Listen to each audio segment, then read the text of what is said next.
Hello hi, ಹೊಲಿಗೆ ಕಲಿಗೆ ಸ್ವಾಗತ. ಇವತ್ತು ನಾನು ನಿಮಗೆ ಸೋಯಿಂಗ್ ಮಷೀನ್ನ ಜನರಲ್ ಪ್ರಾಬ್ಲಮ್ಸ್ ಅಂದರೆ ತೊಂದರೆಗಳು ಹೇಗೆ ಅಂದರೆ ಬಂಚಿಂಗ್, ಲೂಪಿಂಗ್ ಮತ್ತು ಸ್ಕಿಪ್ ಸ್ಟಿಚಸ್ ಈ ರೀತಿಯಾದ ಪ್ರಾಬ್ಲಮ್ಸ್ ಸಾಧಾರಣ ಎಲ್ಲ ಮಷೀನ್ಸಲ್ಲಿ. ಈ ರೀತಿ ಆಟೋಮೇಟೆಡ್ ಮಷೀನ್ ಆದ್ರೂ ಅಥವಾ ಪೆಡಲ್ ಮಷೀನ್ ಆದರೂ ಎರಡಕ್ಕೂ ಈ ಪ್ರಾಬ್ಲಮ್ಸ್ ಏನಿದೆ ಇದು ಸರ್ವೇ ಸಾಮಾನ್ಯ. ಸೊ ಇದಕ್ಕೆ ಏನು ಸಲ್ಯೂಷನ್ಸು ಅನ್ನೋದನ್ನು ನಾನು ಇವತ್ತು ತೋರಿಸ್ತೀನಿ. ನೋಡಿ, ಈ ರೀತಿ ಹೊಲಿಗೆಗಳು ನೋಡಿ ಸರಿಯಾಗೇ ಬಂದಿಲ್ಲ, ಪೂರ್ತಿ ಲೂಸ್ ಆಗಿದೆ. ಹೀಗನ್ನೋ ಹೊತ್ತಿಗೆ ಹೊರಗಡೆ ಬರ್ತಾ ಇದೆ ನೋಡಿ. ಈ ರೀತಿ ಇಲ್ಲಿ ಹೊಲಿಗೆ ಸರಿಯಾಗೇ ಬಿದ್ದಿಲ್ಲ, ಮತ್ತೆ ಒಂದು ಕಡೆ ಬಿದ್ದಿರುತ್ತೆ, ಇನ್ನೊಂದು ಸ್ಟ್ರೈಟ್ ಹೋಗಿ ಮತ್ತೆ ಅದಾದ್ಮೇಲೆ ಸ್ಟಿಚಸ್ ಬಂದಿರುತ್ತೆ. ಈ ರೀತಿ ಇದು ಸ್ಕಿಪ್ ಸ್ಟಿಚಸ್ ಬೀಳಲ್ಲ, ಒಂದು ಕಡೆ ಹೀಗೆ ಪೂರ್ತಿ ಸ್ಟಿಚ್ ಬಂದಿರುತ್ತೆ, ಅದಾದಮೇಲೆ ಒಂದು ಸ್ಟಿಚ್ ಬೀಳೋದಿಲ್ಲ, ಸ್ಕಿಪ್ ಆಗಿರುತ್ತೆ, ಮತ್ತೆ ನೆಕ್ಸ್ಟ್ ಕಂಟಿನ್ಯೂ ಆಗುತ್ತೆ. ಮತ್ತು ನೋಡಿ ಇಲ್ಲಿವರೆಗೂ ಬಂದಿದೆ, ಮತ್ತೆ ಈ ಸ್ಟಿಚ್ ಬರಲೇ ಇಲ್ಲ, ಮತ್ತೆ ಇಲ್ಲಿ ಬಂದಿದೆ, ಅಲ್ಲಲ್ಲೆಲ್ಲ ಲೂಸ್ ಆಗಿದೆ. ಈ ರೀತಿ ಲೂಪ್ಸ್ ಎದ್ದಿದೆ, ಮತ್ತು ಹೀಗೆ ಉದ್ದಕ್ಕೆ ಒಂದು ಸ್ಟಿಚ್ ಬರುತ್ತೆ, ಅದಾದಮೇಲೆ ಒಂದು ಸ್ಟಿಚ್ಚೇ ಬಿದ್ದಿರಲ್ಲ, ಮತ್ತು ಹೋಗಿರುತ್ತೆ. ಅದು ಸ್ಕಿಪ್ ಸ್ಟಿಚಸ್ ಅಂತ. ಈ ರೀತಿ ಲೂಪ್ಸ್ ಬಂದುಬಿಟ್ಟಿರುತ್ತೆ. ಮತ್ತು ಈ ರೀತಿ ನೋಡಿ ಬಂಚಿಂಗ್ ಅಂತ ಇದನ್ನು ಹೇಳ್ತಾರೆ. ಗುಚ್ಚಾಗಿ ದಾರ ಕಟ್ಬಿಟ್ಟಿರುತ್ತೆ ನೋಡಿ, ಬಂಚಿಂಗ್ ಅಂತ. ಲೂಪ್ಸು ಮತ್ತು ಸ್ಕಿಪ್ಡ್ ಸ್ಟಿಚಸ್ ನೋಡಿ, ಈ ಕಡೆ ನೋಡಿ ಲೂಪ್ಸ್ ಹೇಗೆ ಬಂದಿದೆ ಅಂತ. ದಾರ ಗಟ್ಟಿನೇ ಇಲ್ಲ ನಿಮಗೆ ನೋಡಿ, ಈಗ ಲೂಪ್ಸ್ ಫಾರ್ಮ್ ಆಗಿರುತ್ತೆ. ನಿಮಗೆ ಕಲರ್ ಕಾಣಿಸ್ತಾ ಇದೆ ಅನಿಸುತ್ತೆ, ಪರ್ಪಲ್ ಕಲರ್. ಮತ್ತು ಇದು ನೋಡಿ, ಇದು ಮಸ್ಟರ್ಡ್ ಕಲರ್ ಹೀಗೆ ಸ್ಕಿಪ್ ಆಗ್ತಾ ಇದೆ. ಇಲ್ಲಿ ಮೇಲ್ಗಡೆ ಸ್ಟಿಚಸ್ ಎಲ್ಲ ಚೆನ್ನಾಗಿ ಬಂದಿದೆ ನೋಡಿ, ಇಲ್ಲಿ ಮಾತ್ರ ತುಂಬ ಲೂಪ್ಸ್ ಇದೆ, ಪ್ರತಿಯೊಂದರಲ್ಲೂ ಲೂಪ್ಸ್ ಇದೆ. ಕೆಳಗಡೆನೂ ಸರಿ ಇಲ್ಲ, ಮೇಲ್ಗಡೆ ಸಹ ಸರಿ ಇಲ್ಲ. ಇದೇ ರೀತಿಯಾಗಿದೆ ನೋಡಿ, ಬಂಚಿಂಗ್ ಆಗಿದೆ ನೋಡಿ. ಇಲ್ಲೂ ಅಷ್ಟೇ, ಇಲ್ಲೊಂದಷ್ಟು ಸರಿಯಾಗಿ ಬಂದಿದೆ, ಮತ್ತೆ ಲೂಪ್ಸ್ ಫಾರ್ಮ್ ಆಗಿದೆ ನೋಡಿ. ಇಲ್ಲಿ ಬಟ್ಟೆ ಎಳ್ಕೊಂಡಂಗಾಗಿದೆ. ಹಿಂದೆಗಡೆ ಒಂದು ಸ್ವಲ್ಪ ದೂರ ಸರಿಯಾಗಿ ಬಂದಿದೆ ಇಲ್ಲಿ, ಮತ್ತು ಅದಾದಮೇಲೆ ನೋಡಿ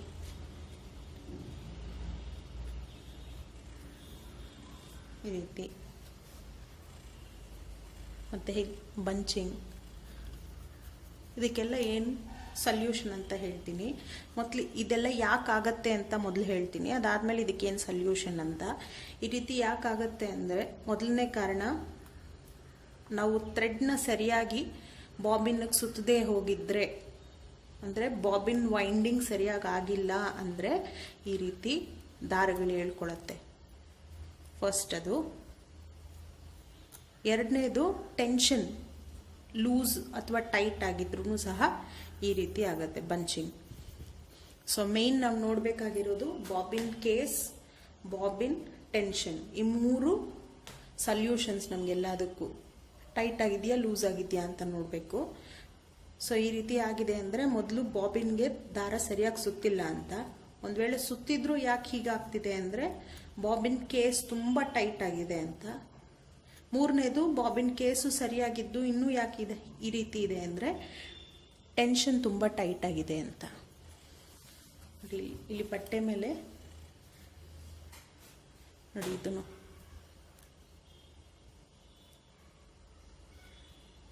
ನೋಡಿ ಪೂರ್ತಿ ಲೂಸ್ ಆಗಿದೆ, ಈ ರೀತಿ ಸರಿಯಾಗಿ ಬಂದಿಲ್ಲ. ಹೀಗೆ ಅನ್ನೋ ಹೊತ್ತಿಗೆ ನಿಮಗೆ ದಾರ ಕಿತ್ಕೊಂಡು ಬರುತ್ತೆ. ಸೊ ಇದಕ್ಕೆಲ್ಲ ಸಲ್ಯೂಷನ್ ಏನು ಅಂತ ನಾನೀಗ ತೋರಿಸ್ತೀನಿ. ಇರೋದ್ರಿಂದ ಮೊದಲು ಕೇಸ್ ತೆಗೆದು ಇದೆರಡು ಲಾಕ್ಸ್ ಏನಿದೆ ಈ ಕಡೆ ಮತ್ತು ಈ ಕಡೆ ಓಪನ್ ಮಾಡಿದ ತಕ್ಷಣ ಇದು ಹೊರಗೆ ಬರುತ್ತೆ ನೋಡಿ. ಇಲ್ಲಿ ಪಿಂಕ್ ಕಲರ್ ಏನು ಕಾಣ್ತಿದೆ ಇದೆಲ್ಲ ಧೂಳು. ಸೊ ಮೊದಲಿಗೆ ಇದನ್ನು ಒರೆಸ್ಕೊಳ್ಳಿ. ಹೀಗೆ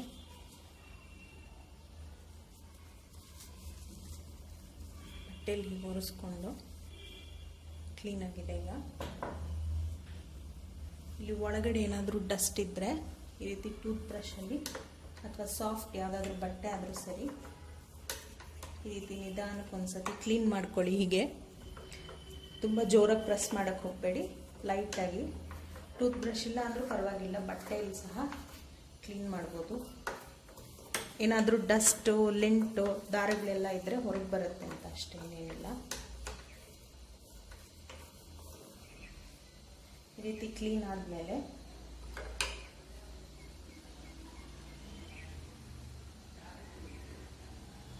ಇದರೊಳಗಡೆ ಸ್ವಲ್ಪ ಡಸ್ಟ್ ಕೂತಿದೆ, ಇದನ್ನು ಸಹ ಕ್ಲೀನ್ ಮಾಡ್ಕೊತಾ ಇದ್ದೀನಿ.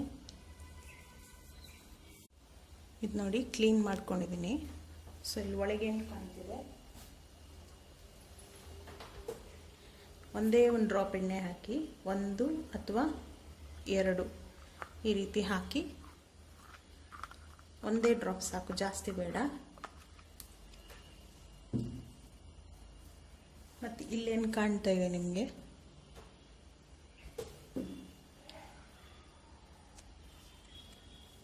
ಇಲ್ಲಿ 2 ಡ್ರಾಪ್ ಹಾಕಿ ಇದೇ ಬ್ರಷ್ ಸುಮ್ಮನೆ ಒಂದ್ಸತಿ ಹಿಂಗೆ ಉಜ್ಜಿಬಿಟ್ಟು, ಮತ್ತೆ ಇದೇನಿದೆ ಇದನ್ನು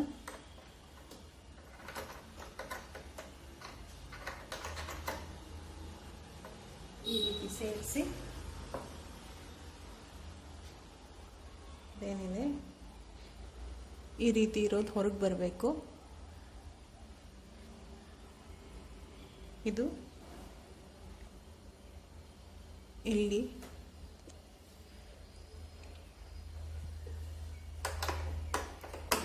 ಈ ರೀತಿ ಇಟ್ಟು ಲಾಕ್ ಮಾಡಿಬಿಡಿ. ಸೊ ಇವಾಗ ಇಲ್ಲಿ ಏನಾದರೂ ಗಲೀಜಿತ್ತು ಅಂದಿದ್ರೆ ಅದೆಲ್ಲ ಕ್ಲೀನ್ ಆಗಿದೆ ಈಗ.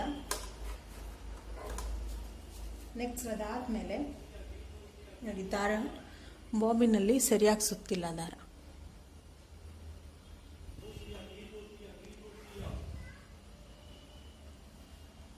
ನೋಡಿ ಸರಿಯಾಗಿಲ್ಲ ದಾರ ಇದು.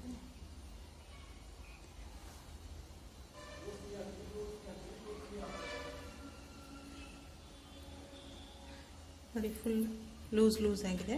ಸೊ ಹಾಗಾಗಿ ಇದನ್ನು ಸರಿಯಾಗಿ ಸುತ್ಕೋಬೇಕು ಟೈಟಾಗಿ. ಈ ರೀತಿ ಕೈಯಲ್ಲಾದರೂ ಮಾಡ್ಕೊಳ್ಳಿ, ಅಥವಾ ವೈಂಡರಲ್ಲಿಟ್ಟು ವೈಂಡ್ ಆದರೂ ಮಾಡ್ಬೋದು. ಸೊ ಈ ರೀತಿ ಟೈಟಾಗಿ ಕ್ಲೀನಾಗಿ ಸ್ಟಿಫ್ ಆಗಿರಬೇಕು, ಟೈಟ್ ಅಂದರೆ ಪೂರ್ತಿ ಮಾಡ್ಕೊಳ್ಳಿ. ಈ ರೀತಿ ಆಗಿದೆ. ನೆಕ್ಸ್ಟ್ ಇದನ್ನು ಬಾಬಿನ್ ಕೇಸ್ ಒಳಗೆ ಹಾಕಿ ಸೇರಿಸಿ ಈ ರೀತಿ ಮಾಡಿ ಎಳೆದು ನೋಡಿ ಈ ರೀತಿ ಫ್ರೀಯಾಗಿ ಬಂದರೆ ಕರೆಕ್ಟಾಗಿದೆ ಅಂತ. ನಾನು ಟೈಟ್ ಮಾಡಿ ತೋರಿಸ್ತೀನಿ ನಿಮಗೆ ಒಂದು ಸ್ವಲ್ಪ. ನೋಡಿ ಈಗ ನಾನು ಟೈಟ್ ಮಾಡಿದ್ದೀನಿ ನೋಡಿ, ಎಳೆಯೋಕ್ಕೆ ಆಗ್ತಾಯಿಲ್ಲ, ಕಷ್ಟ ಆಗ್ತಾಯಿದೆ. ಸೊ ಈ ಟೈಟ್ ಇರಬಾರ್ದು. ಇಲ್ಲಿ ಸ್ಕ್ರೂ ಥರ ಏನು ಕಾಣ್ತಾ ಇದೆ ನಿಮಗೆ, ಇದನ್ನು ಇಟ್ಕೊಂಡು ಲೆಫ್ಟ್ಗೆ ಒಂದ್ಸತಿ ಹೀಗೆ ತಿರುಗಿಸಿ, ಇದು ಲೂಸ್ ಮಾಡಿಕೊಂಡು ಇದನ್ನ ಮತ್ತೆ ಹಾಕಿ ಚೆಕ್ ಮಾಡ್ತೀನಿ. ನೋಡಿ ಫ್ರೀ ಫ್ಲೋ, ಇದು ಕರೆಕ್ಟಾಗಿದೆ ಅಂತ. ಮತ್ತು ಇನ್ನೊಂದು, ಆದಷ್ಟು ಪ್ಲಾಸ್ಟಿಕ್ ಬಾಬಿನ್ಸೇ ಯೂಸ್ ಮಾಡಿ ಈ ರೀತಿ automated sewing ಮೆಷಿನ್ಗೆ. Pedal ಮೆಷಿನ್ಗಾದರೆ steel bobbins ಪರವಾಗಿಲ್ಲ, ಆದರೆ ಇದಕ್ಕೆ ಆದಷ್ಟು ಪ್ಲಾಸ್ಟಿಕ್ ಬಾಬಿನ್ಸೇ ಯೂಸ್ ಮಾಡಿ. ಈಗ ಇದನ್ನು ಹೀಗೆ ಎಳೆದು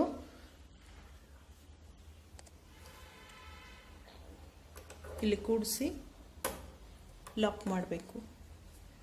ಉಳಿದಿರೋ ದಾರ ಇಲ್ಲಿ ಒಳಗೆ ಹಾಕಿ ಕ್ಲೋಸ್ ಮಾಡಿ. ಸೊ ಈ ಪಾರ್ಟ್ ನಾವೀಗ ಚೆಕ್ ಮಾಡಾಗಿದೆ. ನೆಕ್ಸ್ಟು ಟೆನ್ಷನ್ ನೋಡಬೇಕು. ಟೆನ್ಷನ್ ಇದು, ಈ ಟೆನ್ಷನ್ ಡಯಲ್ ಈ ಆಟೋಮೇಟೆಡ್ ಸೋಯಿಂಗ್ ಮಷೀನಲ್ಲಿ ಇಲ್ಲಿರುತ್ತೆ ನಿಮಗೆ. ಜೊತೆಗೆ ಇಲ್ಲಿ ನಂಬರ್ಸ್ ಕೂಡ ಕೊಟ್ಟಿದ್ದಾರೆ, 0ಯಿಂದ 9ವರೆಗೂ. ನಾನು ಡೆಮೋಲ್ ತೋರಿಸಿದ್ದೀನಿ ನೋಡಿ, ಇಲ್ಲಿ 0 ಕಾಣ್ತಿದೆಯಲ್ಲ, ಇದು ಮಿನಿಮಮ್. ಮತ್ತು ಇಲ್ಲಿ 9 ಕಾಣ್ತಾ ಇದೆ ನೋಡಿ, ಇದು ಮ್ಯಾಕ್ಸಿಮಮ್. ಸೊ ಇದನ್ನು ಹೀಗೆ ಟೆನ್ಷನ್ ಅಡ್ಜಸ್ಟ್ ಮಾಡ್ಕೊಳ್ಳೋದು ಇದು ನಂಬರ್ಸ್ ಕೊಟ್ಟಿದ್ದಾರೆ. ಮಾಮೂಲಿ ಪೆಡಲ್ ಮೆಷಿನಲ್ಲಾದರೆ ನಿಮಗೆ ಹೀಗೆ ರೌಂಡಾಗಿರುತ್ತೆ ಸ್ಪ್ರಿಂಗ್ ಜೊತೆ, ಸೊ ಅದನ್ನು ಹೀಗೆ ಅಡ್ಜಸ್ಟ್ ಮಾಡಬೇಕಾಗತ್ತೆ. ಇದರಲ್ಲಿ ನಂಬರ್ಸ್ ಕೊಟ್ಟಿದ್ದಾರೆ, ಸೊ ಈಸಿ. ಸೊ ಈಗ 3ರಲ್ಲಿದೆ, ಅಂದರೆ ನಂಬರ್ ಜಾಸ್ತಿ ಆದಷ್ಟು ಟೈಟ್ ಆಗಿರುತ್ತೆ, ನಂಬರ್ ಕಡಿಮೆ ಆದಷ್ಟು ಅಂದರೆ 3, 2 ಆದಷ್ಟು ತುಂಬ ಲೂಸ್ ಸಡಿಲ ಆಗಿರುತ್ತೆ ಅಂತ. ಸೊ ಈ ರೀತಿ ಹೊಲಿಗೆಗಳು ಸರಿಯಾಗಿ ಬೀಳ್ತಾ ಇಲ್ಲ, ಲೂಪ್ಸ್ ಬರ್ತಾ ಇದೆ ಅಂದರೆ ಲೂಸ್ ಆಗಿದೆ ಅಂತ ಅರ್ಥ. ಸೊ ಈಗ ಟೈಟ್ ಮಾಡೋಣ ಸ್ವಲ್ಪ. ಇಂಡಿಕೇಶನ್ ಇಲ್ಲಿ ಏನು ಕಾಣ್ತಾ ಇದೆ, ಇದಕ್ಕೆ ನೇರವಾಗಿ ಇಟ್ಟಿದ್ದೀನಿ. ನಾನೀಗ 4ರಲ್ಲಿ ಇಟ್ಟಿದ್ದೀನಿ, ಆಗಲೇ 3 ಇತ್ತು, ತುಂಬ ಲೂಸ್ ಇತ್ತು, ಸೊ 4 ಇಟ್ಟಿದ್ದೀನಿ. ಇದು ಟೆನ್ಷನ್ ಚೆಕ್ ಮಾಡಬೇಕು. ಅದಾದಮೇಲೆ ನೆಕ್ಸ್ಟು ನೀಡಲ್ ನೋಡಬೇಕು. ನೀಡಲ್ ಶಾರ್ಪ್ ಇದೆಯಾ ಇಲ್ವಾ, ಒಂದು. ಎರಡನೇದು ಸರಿಯಾಗಿ ಹಾಕಿದೀವಾ ಇಲ್ವಾ ಅಂತ. ಸೊ ಇದೇನಿದೆ ಇಲ್ಲಿ,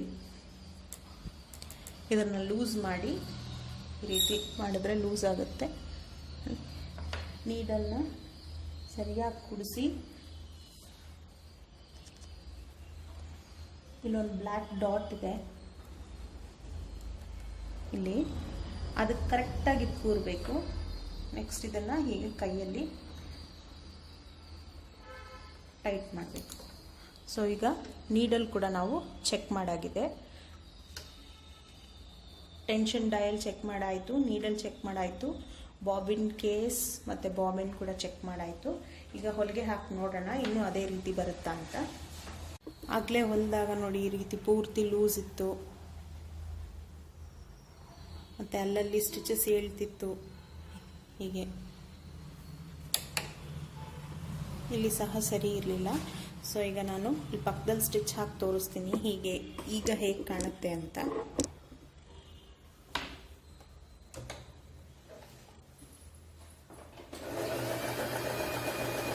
ಸೊ ಈಗ ನೋಡಿ, ಇದು ಹಿಂಭಾಗದ್ದು ಬ್ಯಾಕ್ ಸೈಡಲ್ಲಿ ಬಾಬಿನ್ ಸೈಡಿನ ದಾರ ಇದು ನೋಡಿ, ಇದು ಕ್ಲೀನಾಗಿ ಬಂದಿದೆ. ಈಗ ನಾನು ಈಗ ಹೊಲಿದಿದ್ದು ನೋಡಿ ಈ ರೀತಿ ಕ್ಲೀನಾಗಿ ಬಂದಿದೆ, ಏನು ಬಂಚಿಂಗ್ ಇಲ್ಲ, ಲೂಪಿಂಗ್ ಇಲ್ಲ, ಏನೂ ಇಲ್ಲ. ಇದು ನೋಡಿ ಮೇಲ್ಗಡೆ ನೋಡಿ, ಇದು ಟೆನ್ಷನ್ ಡಯಲ್ 4, ಇದು 6, ಇದು 5 ಮತ್ತು ಇದು 3. ಸೊ ಈಗ 3ರಲ್ಲಿ ಹೊಲಿದಿರೋ ಸ್ಟಿಚಸ್ ಸಹ ಸರಿಯಾಗಿ ಬಂದಿದೆ, ಮತ್ತು 4ರಲ್ಲಿ ಸಹ ಸರಿಯಾಗಿ ಬಂದಿದೆ. ಸೊ ಈಗ ನಿಮ್ಗೆ ಯಾವುದು ಬೇಕೋ ನೀವು ಅದನ್ನು ಅಡ್ಜಸ್ಟ್ ಮಾಡ್ಕೊಂಡು ಹೊಲ್ಕೋಬೋದು ನೆಕ್ಸ್ಟ್ ಮಷೀನ್ಗೆ.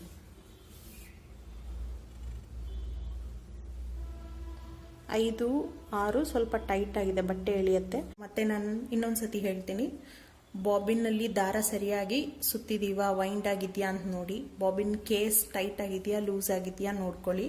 2. 3ನೇದು ನೀಡಲ್ ಚೆಕ್ ಮಾಡಿ ಸರಿಯಾಗಿ ಪೊಸಿಷನಲ್ಲಿ ಇದೆಯಾ, ಮತ್ತು ಶಾರ್ಪ್ ಇದೆಯಾ ಅಂತ. ಹೀಗೊಂದ್ಸತಿ ಮುಟ್ಟು ನೋಡಿದ್ರೆ ಗೊತ್ತಾಗುತ್ತೆ ನಿಮಗೆ ಶಾರ್ಪು ಟಿಪ್ಪಲ್ಲಿ ಶಾರ್ಪ್ನೆಸ್ ಇದೆಯಾ ಅಂತ. ಅದಾದಮೇಲೆ ಟೆನ್ಷನ್ ಡಯಲ್ ಅಡ್ಜಸ್ಟ್ ಮಾಡೋದ್ರಿಂದ ನಿಮಗೆ ಪ್ರಾಬ್ಲಮ್ಸ್ ಎಲ್ಲ ಸಾಲ್ವ್ ಆಗುತ್ತೆ. ಮತ್ತು ನಿಮ್ಮದ್ರಲ್ಲಿ ಹೇಗೆ ಗೊತ್ತಾಗುತ್ತೆ ಅಂದರೆ ಒಂದೊಂದು ಸ್ಪ್ರಿಂಗ್ ಆ್ಯಕ್ಷನ್ ಅಷ್ಟೇ, 1 ರೌಂಡ್ 2 ರೌಂಡ್ ಹೀಗೆ ತಿರುಗಿಸೋದ್ರಿಂದ ಇದು ಮೂವ್ ಆಗುತ್ತೆ. ಈ ಥರ ಸೋಯಿಂಗ್ ಮಷೀನ್ಸಲ್ಲಿ ನಂಬರ್ಸ್ ಕೊಟ್ಟಿರ್ತಾರೆ ಈಸಿ ಆಗಲಿ ಅಂತ. ಬೇಸಿಕ್ ಪೆಡಲ್ ಮೆಷಿನಲ್ಲಿ ಆದರೆ ಸ್ಪ್ರಿಂಗ್ ಹೀಗೆ ರೌಂಡ್ 1 ರೌಂಡು 2 ರೌಂಡು ಆ ರೀತಿ. ಸೊ ಅದರ ಅನುಗುಣವಾಗಿ ನೀವು ನೋಡ್ಕೊಂಡು ಚೆಕ್ ಮಾಡ್ಕೊಳ್ಳಿ.